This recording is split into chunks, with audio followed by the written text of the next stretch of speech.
ऐसी कौन सी शक्ति थी ब्रूस ली के पास जो आज लोगों को पता चल गई तो दुनिया में तबाही आ जाएगी। दोस्तों, ब्रूस ली ने उस वक्त कुछ ऐसी तकनीकों को दिखाया था जिसे कैमरे ने कैद कर लिया, अन्यथा कोई विश्वास नहीं करता। तकनीक नंबर 1, वर्ल्ड्स मोस्ट स्पीडी पंच। ब्रूस ली को जाना जाता था कि उनकी गति, जिस तरीके से वह अपने पंच डिलीवर किया करते थे, जिस गति से वह किया करते थे, जिस ताकत से वह किया करते थे, वह अपने आप में बेहद खतरनाक माना जाता था। दोस्तों, ब्रूस ली जिस पंचिंग बैग के ऊपर प्रैक्टिस किया करते थे वह आम पाए जाने वाले पंचिंग बैग से ज्यादा कड़ा, ज्यादा हार्ड हुआ करता था। फिर भी वह महज चंद पंच से उस पंचिंग बैग में छेद कर दिया करते थे। सन 1976 में कैमरे के सामने एक मार्शल आर्ट एक्सिबिशन हो रहा था। वहां ब्रूस ली का सामना हुआ विक्टर मूर से। विक्टर मूर अमेरिकी मूल के एक कराटे विशेषज्ञ थे जिनके पास में 10th डिग्री का ब्लैक बेल्ट था और 4 बार विश्व कराटे चैंपियन रह चुके थे। उन्हें लगा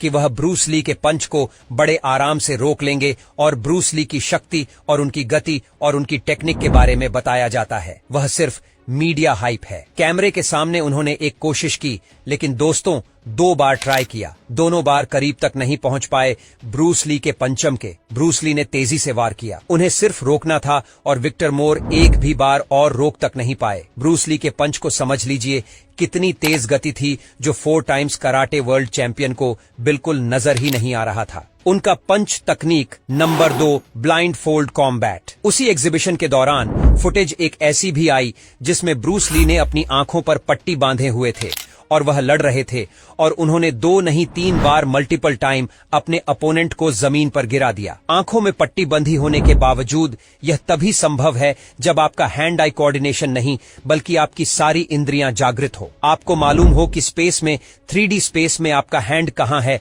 आपका पैर कहां है, आपका टॉरस कहां है, आपका धड़ कहां है, आपका सर कहां है, आपको कैसे बैलेंस बनाना, आपका अपोनेंट कहां है, वह कहां से मारेगा और उसके पंच की हवा का रुख एक हल्का सा होगा। उन्हें हर चीज की जानकारी थी। उन्होंने अपने टेक्टाइल सेंसेशन, अपने प्रॉपर सेक्शन को इतना ट्रिम किया था कि वह महज हल्की सी भनक से ही दुश्मन की गतिविधि को न सिर्फ भांप लेते थे बल्कि उसे कैसे डिफेंड करना है और कैसे तुरंत अटैक डिलीवर करना है यह भी उन्हें मालूम था। उन्होंने अपनी इंद्रियों को अपने कब्जे में कर लिया था और यह भी क्या मेरे फुटेज में रिकॉर्ड हो गया था।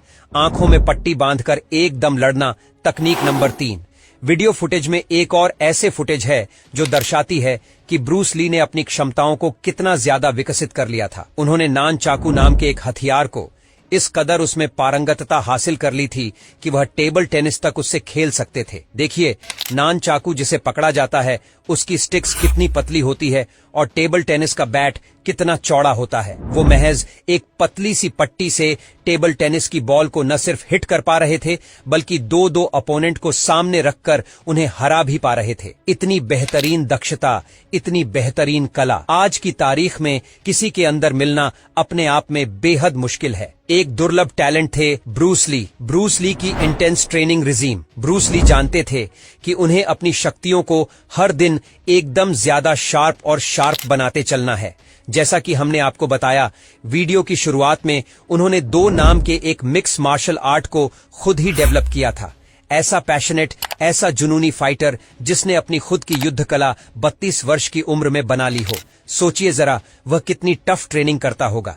ब्रूस ली अपनी ट्रेनिंग को एकदम सीरियसली लिया करते थे और नॉर्मल ट्रेनिंग इक्विपमेंट से कहीं ज्यादा टफ, कहीं ज्यादा खतरनाक ट्रेनिंग इक्विपमेंट का इस्तेमाल करते थे और बेहतर रिवर्स डेली और लॉन्ग आवर्स वाली ट्रेनिंग किया करते थे। उनका सबसे खतरनाक टेक्निक 1 इंच पंच जो आज तक लोग ट्राई करते हैं, आपने कई सारे रील और शॉर्ट्स में देखा होगा। लोग एकदम करीब से पंच करते हैं, 1 इंच की दूरी से वार करते हैं और असर नजर आता है। ये टेक्निक दरअसल ब्रूस ली ने ही फेमस की थी। एक एग्जीबिशन के दौरान एक वीडियो फुटेज मौजूद है जिसमें 1 इन पंच का डेमोन्स्ट्रेशन ब्रूस ली करते नजर आते हैं। सोचिए दोस्तों, वो अपने हाथ को पीछे भी नहीं ले जाते, सिर्फ 1 इंच की दूरी से वार करते हैं और उसके झटके से ऑपरेट की सामने वाला कई फीट दूर जाकर गिरता है।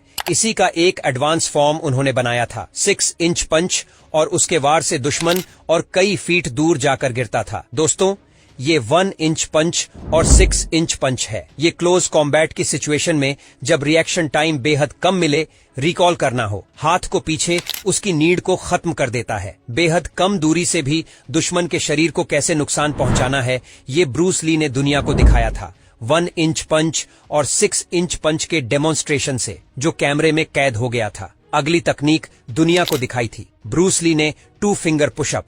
यूं तो आजकल आप कई सारे रील शॉट्स में देख पा रहे होंगे, कई सारे फिटनेस ऐसे हैं जो 2 फिंगर पुशअप करते हैं, लेकिन 2 फिंगर पुशअप जिस तरीके से ब्रूस ली किया करते थे वो इसके रचयिता माने जाते हैं। 2 उंगलियों पर अपने पूरे शरीर का भार डाल देना, अपने पूरे अपर बॉडी का भार डाल देना और उसी पर वजन केंद्रित करना और पुशअप मारना अपने आप में कला है। आज की तारीख में जो लोग लंबे समय तक ऐसा कर दें, उनके शरीर में डीफॉर्मेट आ जाएगी, विकलांगता आ जाएगी, फ्रैक्चर हो सकती है। उनकी उंगलियां था, लेकिन ब्रूस ली जिस एफर्ट के साथ किया करते थे वो देखते ही बनता था, और ये भी कैमरे में कैद हो चुका है। दोस्तों, ब्रूस ली के बारे में कहा जाता है कि उनकी मृत्यु एकदम संदेहास्पद स्थिति परिस्थितियों में हुई थी। कई कंट्रोवर्सी थ्योरी में बताया गया कि उन्हें धीमा जहर दिया जा रहा था। कई कंट्रोवर्सी थ्योरी में बताया जाता है कि अत्यधिक रिवर्स एक्सरसाइज करने की वजह से और बहुत ज्यादा टेंशन में रहने की वजह से, नींद पूरी नहीं हो पाने की वजह से, किसी तनाव की वजह से उन्हें हृदयाघात हो गया था। बताया ये भी जाता है, कुछ कॉन्स्पिरेसी थ्योरी ये भी बताती हैं कि आखिरी दिनों में ब्रूस ली कुछ ज्यादा ही परेशान रहा करते थे। वो अपने तकिए के नीचे घातक हथियार रखकर सोया करते थे। ये कहा जाता है, अब ये जान पाना बेहद मुश्किल है कि ब्रूस ली का देहांत हुआ तो हुआ कैसे, लेकिन हां, जिस दिन ब्रूस ली ने दुनिया को छोड़ा उस दिन दुनिया ने सबसे महान मार्शल आर्ट्स को खो दिया। वीडियो इंटरेस्टिंग लगी, शेयर करना न भूलिएगा, फेसबुक पर, व्हाट्सएप पर, यूट्यूब पर। धन्यवाद।